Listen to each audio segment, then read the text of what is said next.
Sahil, let me turn to you because West Virginia Democrat Joe Manchin also weighing in on the impeachment efforts. Here's what he said a short time ago. I think this is so ill-advised for Joe Biden to be coming in, trying to heal the country, trying to be the president of all the people when we're going to be so divided and fighting again. Let the judicial system do its job, Brett. And then, we're a country of the rule of law. That's the bedrock of who we are. Let that take its place. Let the investigations go on. Let the evidence come forth, and then we'll go forth from there.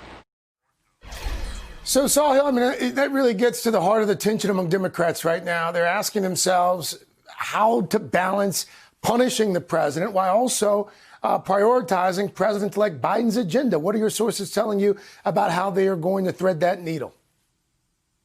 That's right, Craig. There is division about the process and timing of an impeachment vote at this point. There isn't division about the moral clarity of it. None of the Democratic sources that I'm talking to, along with our Capitol Hill team, is aware of any Democrat who plans to vote no on impeachment. But there are concerns about how this could affect President-elect Biden's agenda. Specifically, Mitch McConnell, the Republican leader, has indicated that the Senate is probably not coming back before January 19th, which means the Senate trial will begin to happen just as Joe Biden is taking the presidency. How will that impact his ability to put his team in place? How will that impact his ability to get his economic agenda, which is his top priority, off the ground? The Senate is a very arcane place.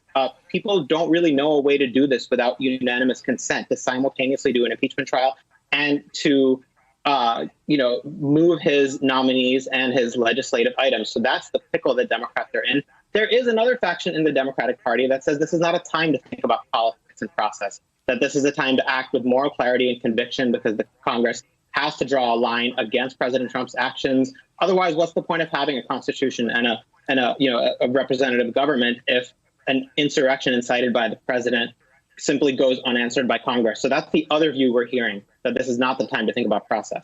Craig. Hey there, I'm Chris Hayes from MSNBC. Thanks for watching MSNBC on YouTube. If you want to keep up to date with the videos we're putting out, you can click subscribe just below me or click over on this list to see lots of other great videos.